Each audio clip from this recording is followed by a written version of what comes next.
Coming to you straight from the Rio Grande and beyond.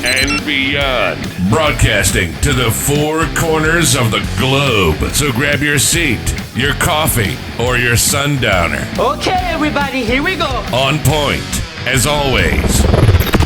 This is Gloves Off. Gloves Off.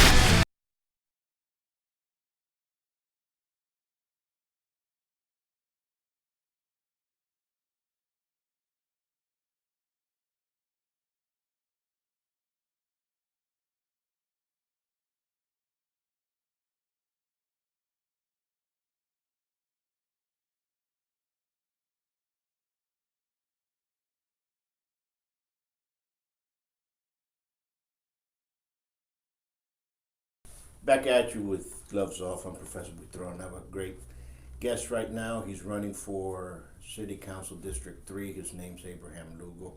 And we're going to go ahead and touch base on what he's seen that's changed and so on and so forth. How was it? Been good? Good to have you. Okay, glad to be back. I'm glad to have you here. What have you seen out there that has changed? Because, campaigns it's a different ballgame. And sometimes you're out there, I'm going to run for this because we're going to put, for example, we're going to put lights on this street. And all of a sudden you find out, oh man, this street over here needs, what other problems that have come up? What new things that you could say? Well, one of the biggest things, aside from the infrastructure, the water infrastructure, of course, that's throughout the city. I don't think we need to, that goes without saying. But one of the other things that keeps coming up is safety and security within the neighborhoods. I know that's been one of the most commented things that Sure. the community keeps asking for is that they want, like speed bumps, well lighted areas. Some of the street lamps go out, and it takes a long time for them to get replaced. So when it comes to the inner neighborhoods, also safety and security is one of the biggest concerns for the community. Yeah, and let me put it to you this way: when you look at when people are coming to buy a house or to buy a neighborhood, or to go in there and they're going to put up business in a certain part of town, they look at all that. They look at the security. They look at are the schools safe, or is there lighting? If my kids are out there in the street playing. Even now things have changed, but that still is a concern to parents, and that's the reason why many parents have turned to the cell phone and the video games and kept their kids inside, because our streets are not that great, and our safety has really declined in the last several years. And people say no, we're above the best. No, but the concerns are there, for many reasons. Yes, there are, and you're absolutely right. You hit on that very well as far as when it comes to the kids. We want them to go out. We want them to be more active, but it's hard to get them out there when once the sun goes down, the areas where they can play aren't well lit. You have traffic that's speeding within the inner city streets. So those are the concerns of the parents, and the overwhelming safety issue. Well, then they tend to don't go outside. Here, just stay here, and we're creating that inactive situation there. Sure.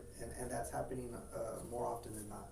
No, that's about, I would say about 95% of the kids, Yeah. and especially here in Laredo.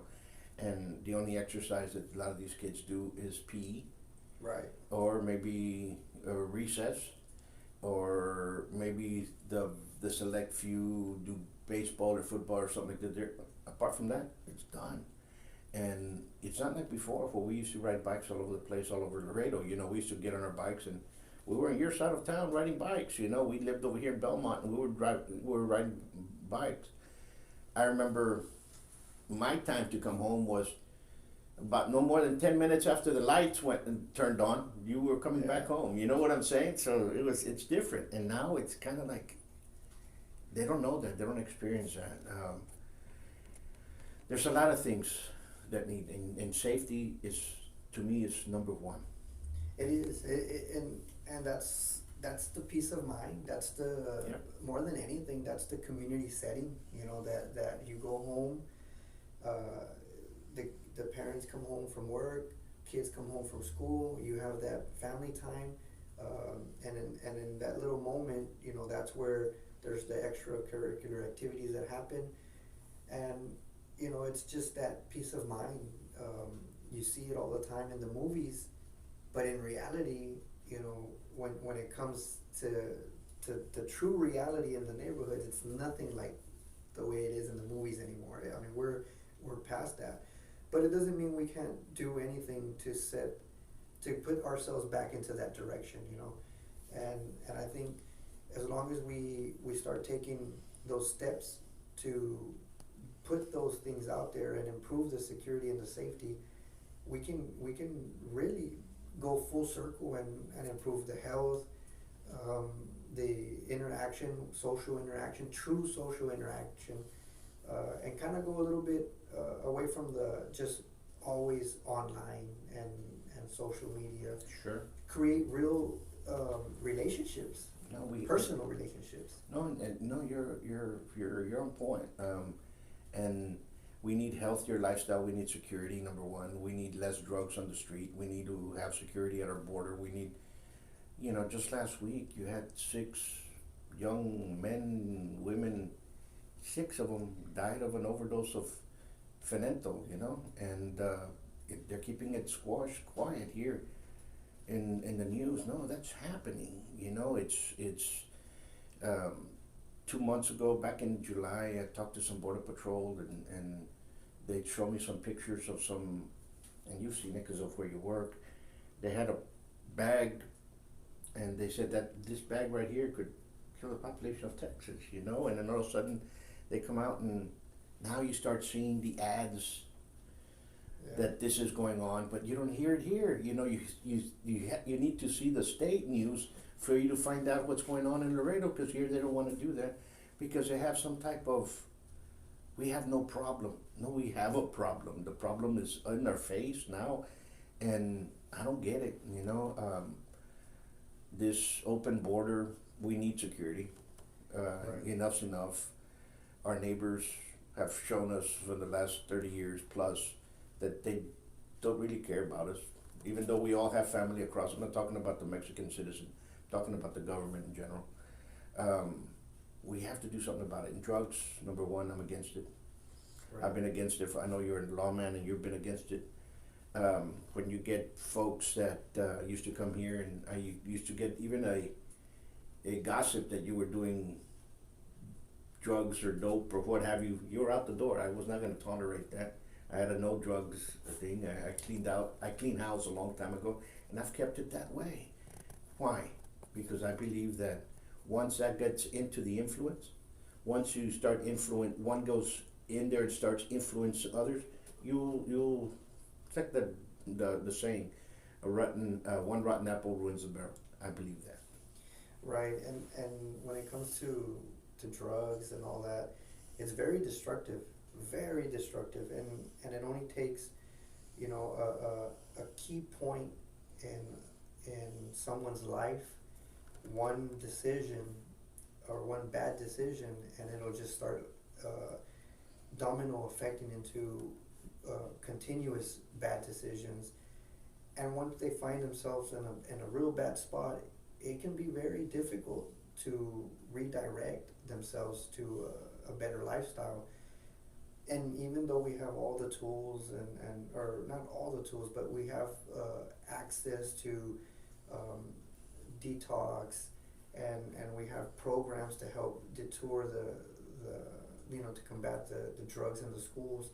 It's really a community effort. We really need to get together and tackle it as a community, because it's like the saying, it takes a village to raise a child, and we need to participate more and be more hands-on, rather than just having a drug speech here and there, or have somebody come in and tell the kids a quick little story. We need to have more of a community touch to it. Yeah. It's very important. That's extremely important. It leaves, it's pure destruction. Absolutely, and your part of town borders the river, and you have a lot of that coming through there. what are you gonna say to that? Are you gonna be more, you know what, we do need we need more security, because here we have issues with people and no border wall and no problem and all those activists that are running for that. I get it, I understand that they want their time and I understand where they're coming from. But drugs and the ruining of our lives and human trafficking and sex trafficking and all that stuff, to me, is like, it's in our face. And if they ignore it, then they're living in some dreamland that doesn't exist. Right. They have to get out of the rabbit hole and come out to reality, and it's no longer Alice in Wonderland. It's reality now. You know, this is happening now. No, you're right. And what it is it's the reality that on paper, of course, it sounds great. It sounds great. It's just like the topic of the binational park. On paper, of course, it sounds great. If I could snap my fingers right now and just have it exist, the thing is, in reality, what will that do? In reality, no one's gonna be rushing to Laredo because we have a binational park. We have so many other stepping stones that we need to lay before we get there. And there has to be a control too. I mean, I wish I could snap my fingers and make everything balanced, but that's not how it works. In reality, that's not how it works. But what does work is consistency. That works. What works is being in the right path, in the right direction, and making one good decision after another decision, and you keep stacking the building blocks. And when you create a real strong foundation economically, socially, and real cohesive community, then that is when we can branch out to all the things that sound so great on paper. We are in no position right now as a city to really put big items like that on the table. No. We're not there yet. And there's a lot of, $1 billion, and they don't even know how much they want, and they keep pressuring and they call, and I've talked to many other public elected officials, and they say, man, they're calling all the time, and they're very pressuring, and they're calling. I could just say no is no, and if they don't understand what no is no. I understand us beautifying, what is it, Zacate Creek, the creek that goes over here, goes to the river, beautifying that. I thought that would be great. Use that and maybe buy start selling, buying the homes next to it and making them commercial properties and start switching them. Or that, to me, is the best idea we can have. Yeah, and that might bring in some tourism. But they want to capitalize on tourism in Mexico. It's been gone for a long time. Right, it's been gone since at least 20 years plus. And when the Zetas started coming in, and when the cartels started having their wars, it ended. They all moved to Laredo. They all opened up their businesses here in Laredo. They're continuing to do so. Why? It's not Nuevo Laredo. It was the government in general, not only the municipality. From Nuevo Laredo to the state, to the country, they didn't do anything in it because they were all in cahoots with it. To them, it's a commodity, and you're not going to bring that. And it's just like the warlords and the battle lords in Eastern Africa and in the Taliban in Afghanistan. We have them here too. Right. And people say, no, we don't. They're right here in our face. And if we don't name it, and we don't come up with it, then that means that they don't want to change. So to me, I'm like, I'm not going to spend money for something that is it. We have other things here in Laredo that we can prosper from and build our own tourism. Right, and I think the biggest thing here is focus. I can focus on world issues all day long, but again, we need to focus on what's at stake at home, what's at stake in our own backyard. And I think a lot of candidates get caught up on world issues. And not that they're not important, of course they're world issues. But the thing is, we need to focus. What is the position that you're running for, and what is it that you can do best and serve our community locally? If your whole platform is based on world issues, at what point did you address what the community really wants? This is what I say about this administration. You all were elected to represent Laredo, not Nuevo Laredo. Right. If you all were elected to represent Nuevo Laredo, you guys are doing a good job. But you were elected to represent Laredo. Laredo should be number one. You want to build tourism of Laredo? Let's start building things of Laredo they're going to bring in. How come nobody's talking about a zoo? How come nobody's talking about stuff like that that's going to bring other communities inside? The best thing that the county did was to start a rodeo thing.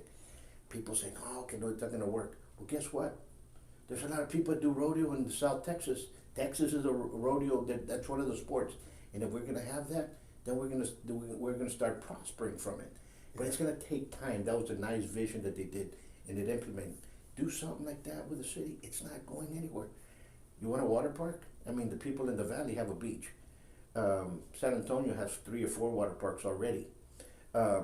You know what I'm saying? You can either go to Six Flags or to the other one over there, to the Schlitter Bomb, or you can go to 25 minutes. You can ride the river. I mean, they're going to come to Laredo for that. You know what I'm saying? What is there for them to come? No, Laredo. Who really wants to go over there when people? Because the news here and everything here is kind of like, it's suppressing everything to the people here. People here are like, well, nothing's happening. But once you go 150 miles, 200 miles away, really that happened in Laredo? Well, and not just that. I mean, a lot of it could be the complacency. Sure. You know? It's when you're inside the box, you don't see what's going on inside the box. It's not until you step outside of it, then you realize, like, oh my God, like this is what's going on.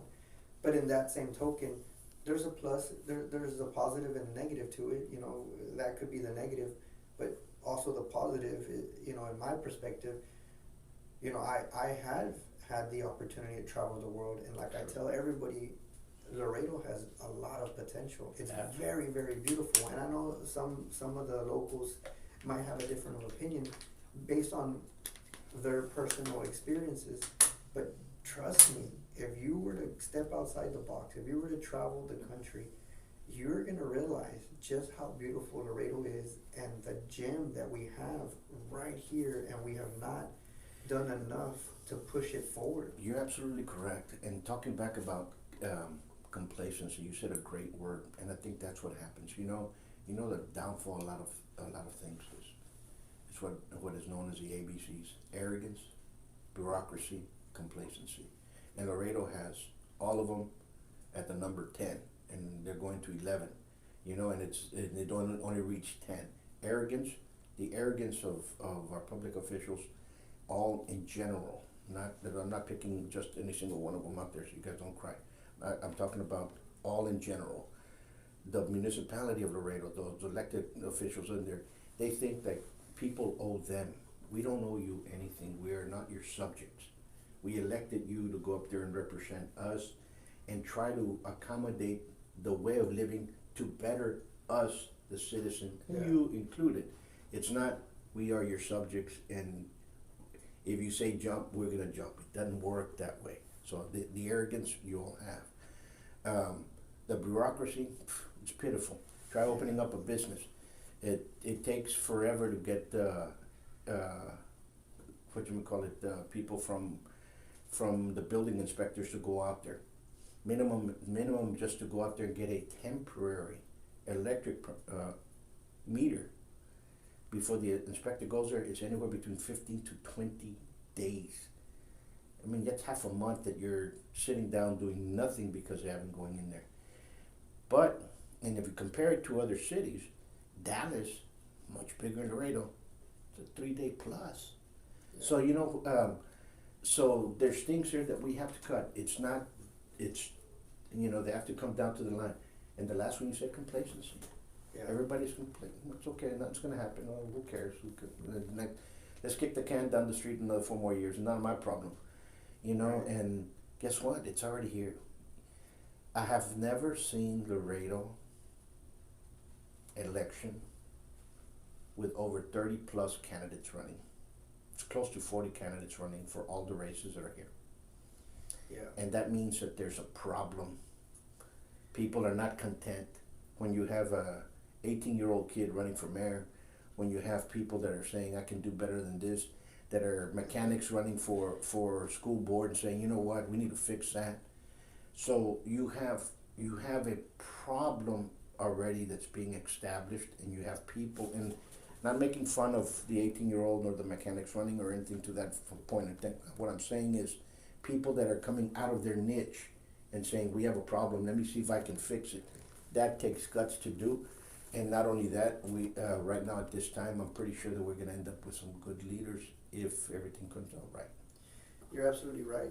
I think when the community begins to get involved, I mean, that's when we're at our best. When everyone takes a little small piece and tries to input so that they can see what we can do better. Sure. It's also a sign that we're starting to pay attention. Yeah. And when we start to pay attention and we start to get involved, then we start moving in the direction for betterment and control and balance. That's where you said earlier that sometimes people tend to fall into a place where they feel that they're entitled or that they owe them something.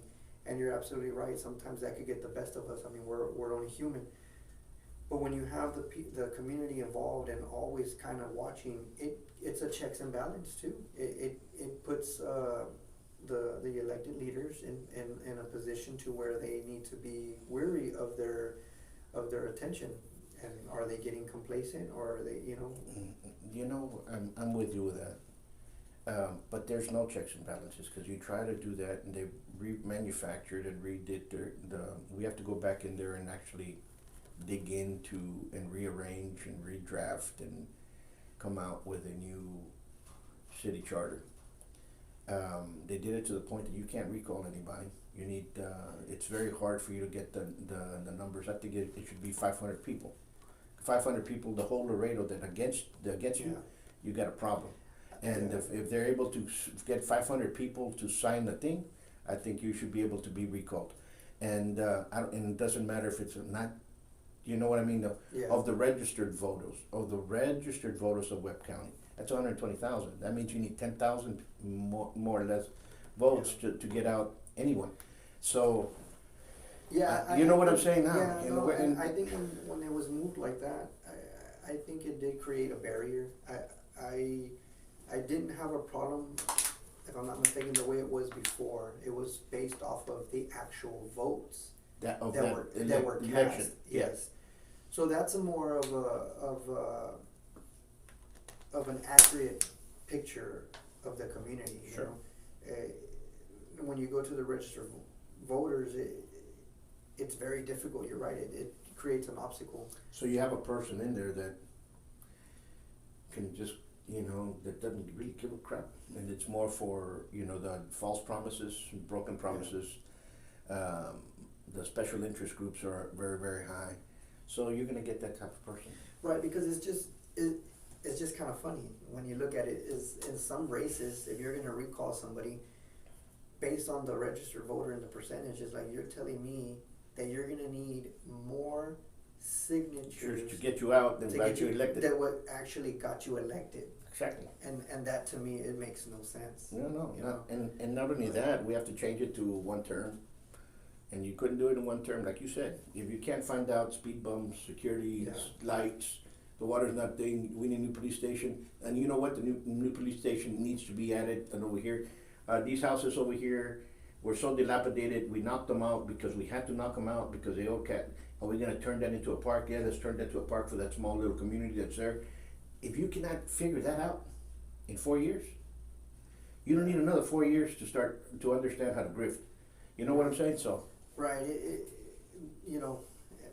But that also falls back into the responsibility of the people. That's what I'm saying. Right now, like you said, people are waking up and paying attention. After 2020, people woke up. Some. Right. Some are still wearing masks, driving around in their cars by themselves, and which is fine. We need all kinds here to live this wonderful world of ours. That's what makes the sun go around. But what happens is we need to understand how here's the important thing, how we're gonna change that and get a committee. Don't put a committee of your own people that contributed money for it, they're part of your special interest, for you to be inside and say, you know what, fix that charter. Oh, I think it's great because, no, let's get people from, and let's change it. Let's not get a company from out of town because we hired it for them to change it for us. No, let's change it for us. There's no voting. It has to happen. It has to happen now. And, and plain and simple. I mean, I definitely agree that the city charter should be revised, every so often, or, as needed, of course. As humans, like there's only certain scenarios that you're going to cover, and whenever you do get to a scenario, and it creates something that maybe wasn't quite defined, then of course we need to address that instead of just like, oh well, this is a fluke, it won't happen again. The fact that it happened once, you need to be ready for when it does happen again. Yep, absolutely. And I know that it also paints a scenario for other situations too, and I think we definitely need to be more on top of that.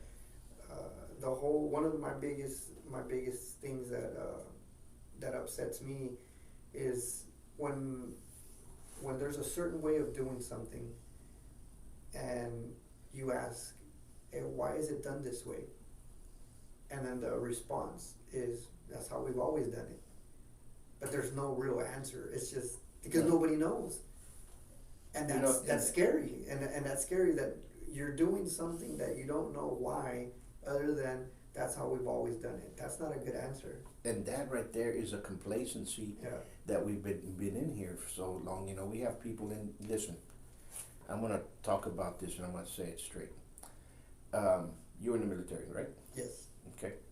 You're also a police officer, correct? Correct. Lawman. When are you told to retire in the military? Probably about 60, right?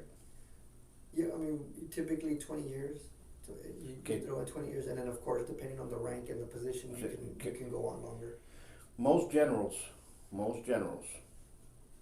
in the Army, they have to retire by 64. Unless you're a 4-star above, then you need a letter from either the President or the Secretary of Defense for you to go up to 68. But most officers have to retire at 60. Okay? Yeah. Understand what I'm getting at? So we have people, and like you said, 20 years of age. We have people here that have been working on different departments and heading those departments and calling shots for those departments that have been around for 30 years. Yeah. 25 years, 30 years. They didn't do anything back then in that same department, and they're still doing the same thing now to that same department. Okay? What it looks like, you see, and if you look at the average person, the city of Laredo, the average person, male, female, the age group, where would you think it'll be? Will be in the 20s, 30s, 40s, 50s, 60s, 70s? I would say maybe 30 to 40. No. The average person that lives in Laredo is 28 years old. In the 20s. There's nobody right now at City Hall that can talk to them except Miss Elisa Cigarro, because she's young. Okay? So they can identify with her. They can't identify with any of the other people that are there. They need new things that are coming in because things are changing. Yeah. Okay? We got people up there that you might say, oh, well, there's experience level and they've done this, done that, they've done... Really? You know what I'm saying? What's the experience levels that they've had? And understand what I'm saying? So, and you're right, and experience could be defined in many ways. I think there's also, obviously, training and work experience, but life experiences are also a very important. absolutely. Because at the end of the day, we have a big community, and you have different age groups, and although there's a majority, or a majority of a certain age group, but then it also, you have to look at it how it's broken down. They may be the majority, but also, when you look at head of households, decision makers, okay, what's that group? And so what's really important is you know, to have somebody that can speak to people And all across. all across. But what I'm getting at is, those are the people that are voting now. That's supposed to be voting. Yeah. Okay, like you can vote at 18. Yeah. They're 28 years old, so they're voters. And what we're getting at now is the decisions that are being made for those people. They want other things that are here. They have come up with other ideas. You have some young entrepreneurs that are great here, that are coming up with some great ideas. Why don't we do this? If you see the scale, Yeah. you get younger folks that are running. You got an 18-year-old that's running for mayor, you got a 24 that's running for mayor, and you got a 28-year-old that's running for mayor. Then you have a 26-year-old that's running for city council. You have a young doctor in his 30s that's running for city council. Those are people that you can comprehend. You have a young man that's running for mayor. You know, Roque is a young guy. He's in the middle of both. He can comprehend with both sides. Yeah. You know, we can go all once. You know what I'm saying? Right. But what happens? We tend to elect people that are much older. Oh, he was seasoned because he worked for. Yeah, he was just a career politician going up the ranks. Right. Is that good or bad? No, it's been bad. Look at the way we've been doing in the past 20 years. Laredo, I would say from 2004 to the present, 20 years, you take it, leave or take, we're in 23, 18 years. Laredo's done this, a big dive. Why? Because we had those people that were special interests. We had those people that were for me and my compadres, instead of actually somebody that's going to try to build something for the future. Right. No, and definitely, I mean, when you get a mix of backgrounds, you bring in fresh ideas. Sure. And of course that's what we need, and we always need the fresh ideas coming in, because there's even groups and studies that I don't remember the exact name of the study, but I remember hearing about it, where there's panels that actually delegate Sure. a specific person to, no matter what the idea is, their responsibility is to always go against it, even if it's flawless. But there's a method to the madness, and the madness is that because it's to avoid the complacency, to always give that opportunity, to always Sure. get that insight of the other side. You know, we're going into recession. Yeah. And you can't blame the recession on what has happened to Laredo by what this administration has done to Laredo. Yeah. You can't blame it. This administration did a wonder on the small businesses of Laredo. They did a wonder on Laredo, period. Whether they want to blow up all the helium balloons they want and cut all the ribbons they want to ask and go in front of all these, look at what I'm doing here, put a shovel in the ground. We didn't elect you for that. So that has to stop. The only person that we elected to put shovels in the ground and kiss babies' butts was a mayor. It's the only one, and cut ribbons. He's done an excellent job doing that. Okay? But the rest of them, that might be part of your job. Your job is to bring in better life for Laredo. We need more jobs. Where's it coming from? And you're right, and I'm glad you mentioned that, because from the very beginning, you know, my commitment to the community, my goal for all of Laredo, it's not to be self-service, you know, and people can ask the questions, what makes you so different? Or just to name one thing, I'm the only candidate that has pledged to donate the entire city council salary, because I'm not here for myself. I'm here for the community. And my actions will prove that. My number one goal and focus is to bring the best possible deal for Laredo and to achieve the best possible outcome, period. And running with that mentality and those things in mind, that's how you get the job done. That's how you do it. No, and you're absolutely correct. There's a lot of benefits, and I'm not here picking on you or anything. I'm just I'm being more of a devil's advocate. This is going on. This is what you hear. This is what people are talking about. Listen, you know, I've owned a business for many years. I've owned several businesses. I've always been by myself. I really didn't. I worked for others, but it was always me. Right. Okay, that was responsible for me. When you start looking at things and you start seeing patterns and you start building, like here, we get memberships and people come in. Right. And all of a sudden people start leaving. Listen, I've had 4 people in the last 3 months that have, and these are import-export, that had their children here, or depending on different groups, as well as them taking classes here, and they're packing up and moving to San Antonio. Last week I lost two kids because the father said, you know what, we're opening up, I'm moving my company to San Antonio, my brother-in-law has something here, so I can connect, and from here I can go over. If I have to store something, it's a lot cheaper for me, but my main business is in San Antonio. And people do not understand that they're packing up and going. Yeah. And these are not people that were born in Nuevo Laredo, went to school here, and have a business here. I'm not talking about those. I'm talking about people that are from Monterrey, one of them from Chihuahua, that's from here. And, you know, we had another gentleman that said, you know what, Profe, there's no cargas on my camión from Laredo to, me sale muy caro. So we're moving to Houston because I can go from Houston to Mississippi and back. I make a lot more trips and better for him. That happened 2 weeks ago. So they're moving. But we're here. I don't know what our leaders are, or what tea they're taking, or what they're doing, but they think that it's honky dory. Import-export is our life. Yes, they're gonna pass the trucks through here, but they're moving. Right. The warehouses are being moved. And they're like, oh, no, it's not. Look at them. Look at the traffic in Mines Road. It's going through traffic. They're going out. So if we don't really sit down and say, and get the people that are the young guys, not the old guys in there that give money to the candidates. I'm talking about the young guys that just started their business and looking at everything else. They're gonna pack up and go.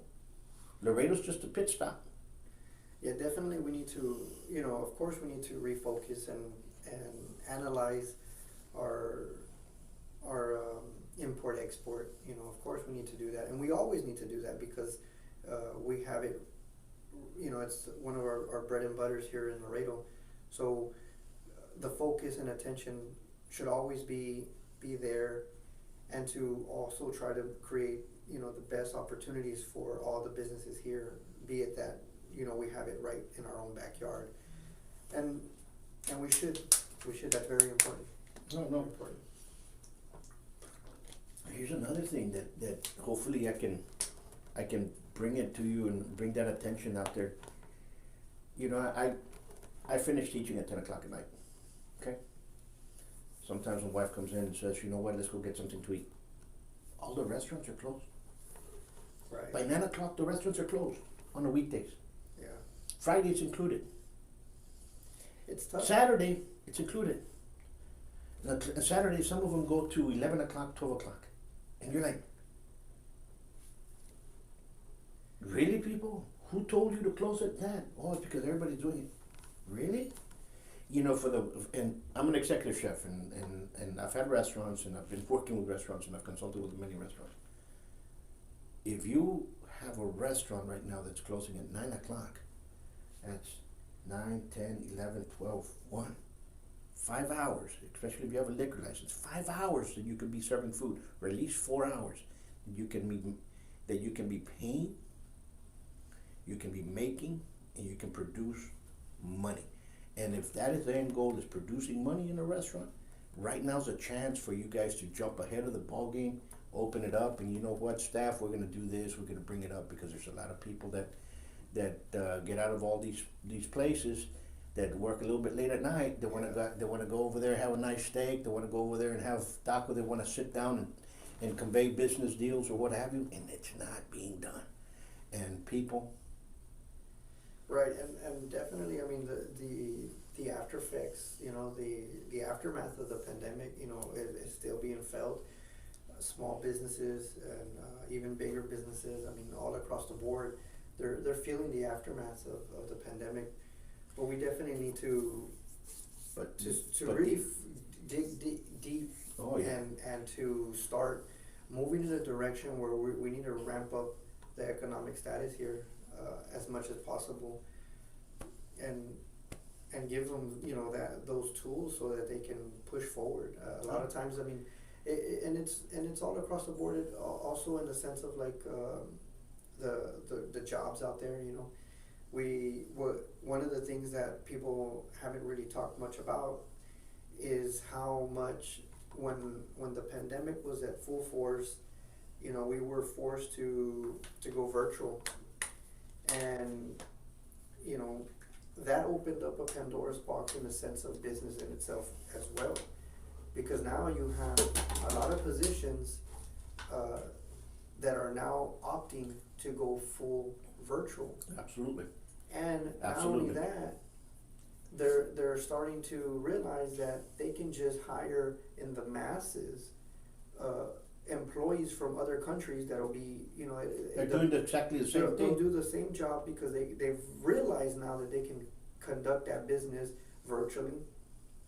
The only difference is they'll maybe get 3 employees for the price of one of what they would have to pay somebody here. It's all business. So you know? these are all the domino effects that we need to start looking into, and what we can do to rearrange ourselves. Listen, at one particular time, people go to McDonald's. So not really because it tastes the best hamburger there is. It was time frame. Right. You can go through the drive-through. And at one time, it was 109 seconds. Yeah. That when you ordered to get your meal, 109 seconds. Yeah. Okay. I understand the 189-second rule maybe in 3 minutes in other areas outside Laredo, but if you go to Laredo and you order McDonald's here, it's gonna take you 15 minutes because they're gonna tell you to go park in the car. Yeah. Understand what I'm saying? And McDonald's is closed, so it's you can't go inside because of the pandemic. It's been closed. The last time I checked. So, but if you drive through San Antonio, they're on point.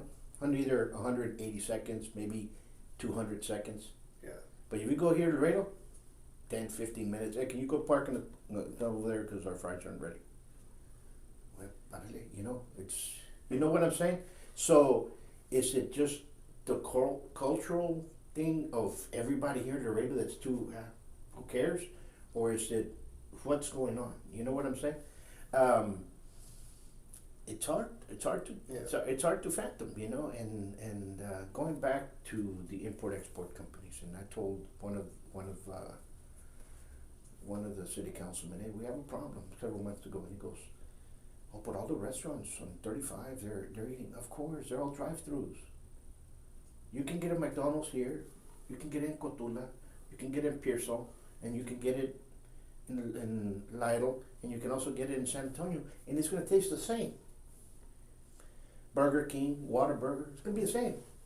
Maybe a little bit different, you know. And what happens? But they're not going to the mom and pop restaurants. Right. Understand what I'm saying? And guess what? We've had some good restaurants that are investing here. You got two crab restaurants, seafood restaurants that are opening over here in Emperor's Garden is turning into one. Tony Romas is turning into some kind of crab something or other. Then you have another restaurant, bar and grill type of thing that's opening up next to Luby's. But yet you have no stores. So Right. people want to go eat, and hopefully those restaurants are open past 9 o'clock, 10 o'clock in the weekdays, and especially in the weekends. Right. No, and the answer, I mean, the public wants answers. They want them. They wanted them yesterday, and direct answers, you know, they're gonna come with time. I mean, unfortunately, it's a formula that needs to come together. At the end, that's what it is. But the answers begin with the elections. Yep. They want to know, hey, what's going on with A, B, and C. Well, before we get to A, B, and C, the decision starts with the people. They need to read up on the candidates. They need to go out and vote. You've said it. And that is the beginning to getting their answers. You need put to the right analyze. people in place. it'll start moving. Put the Right. wrong people in place. Because that's all it is. It's an energy. I mean, at the end of the day, it's all tied into some type of to this energy and team. If you get all the people, or you select your council, and none of them talk, and if none of them can work together, it don't matter what experience they have or what they have in mind. They can be the best in each of their respective fields. If none of them can work together, this city is gonna have a long 4 years. You need a leader that's going to be able to bring people together as a mayor, bring all the different sides together, because you have a spectrum there. Right. You got from the far left to the middle, and some of the candidates you might get a couple on the right, conservatives, okay? But you got from the far left to the moderate, and then you get a couple. You don't have nothing on this side. If we get a couple on this side, then you can start balancing it out. Yeah. But there's nothing. But if you go, you're gonna have, instead of going a couple from the far left and that one moderate, you're gonna have one moderate with a bunch of the far left, and you're gonna see the city take a paradigm shift and go that way. Well, and the biggest thing is just emotions. Everyone needs to set their emotions aside. You can't be making decisions off of your emotions. No. You're never gonna make the right decision. And you can't threaten anybody, and you can't blackball Exactly. businesses, and you can't send Exactly. business inspectors to shut down the business that didn't put your sign up. You can't send the police to do the same thing. All that has to stop. Does that Right. happen in Laredo? It happens in Laredo, and you need people up there to say, stop that BS now. Yeah, and when we can get a panel that can come together and really decide on the best course of action, that is when Laredo is gonna move forward. That is when we're gonna really go into the direction that we need to go. Because a lot of times what happens is you could have the best idea. Everybody in the room knows that your idea is the best. But what ends up happening? Well, because it's your idea? No. No, Had it been that- anybody else's idea, The jealousies and the You egos know. have to. That's what that A Yeah. for arrogance comes into. and that's where it The goes back to, ABCs yeah. of destruction, arrogance, Yeah. bureaucracy, and complacency has to stop. Remember that happens in any corporation. So in that corporation is the city of Laredo. You better stop back, or else the investors, we're gonna have to say, pull the thing, because we have to really change the charter, and it has to be done. I thought somebody was doing some stuff to lower taxes. They're not even on the ballots. They didn't even try. You know what I'm saying? And that's what I'm saying is, and it goes back to, one of my biggest elements of my platform is it's all about to achieve the best deal and the best possible outcome. And it doesn't matter if whoever comes up with the idea, if I know at heart that It's the idea best idea. Let's is go for is it. gonna achieve the best possible Absolutely. outcome for Laredo, I'm Absolutely. on board. And it doesn't matter who Absolutely. brought it up. Absolutely. But that's where we need the compromise, and that's what's lacking. There's no compromise, and we need a voice that understands compromise. And like I tell everybody, I am that voice. Yeah, absolutely. You know what? We're running out of time. I enjoyed the conversation. We'll continue talking a little bit, but folks, one thing that I want to tell you guys out there and is pay attention to who is running, why they're running, and who's behind them. There's a lot of different candidates out there. I've met a vast majority of them. Some of them are great people. Some of them are there for their agendas and will come out, and they already blasted their agendas out. If you want that, go right ahead and do that. Remember, to me, I understand where it's all coming from. But you need to understand also that we need a city that's going to be there for its small businesses, and right now Laredo's not there.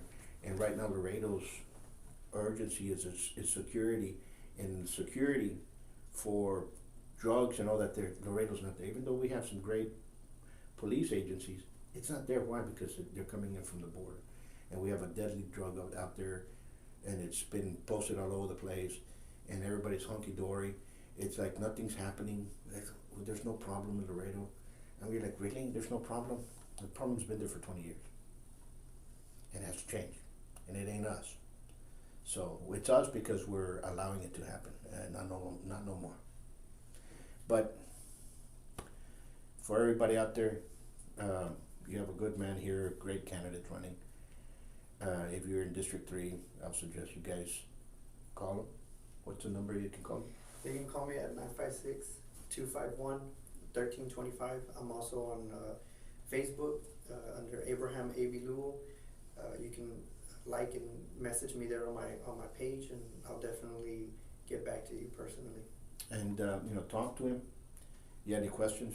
Call him up, because to me, if I know there's other candidates out there. Eric's a small businessman, great businessman, but you have Missy Aurora out there. You already know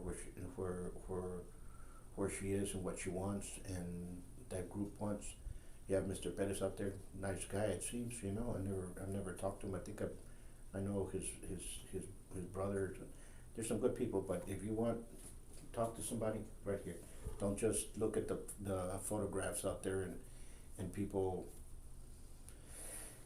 Look what I gave. I gave a case of bottled water to this old lady that lives down the street. No, do you know the old lady's name?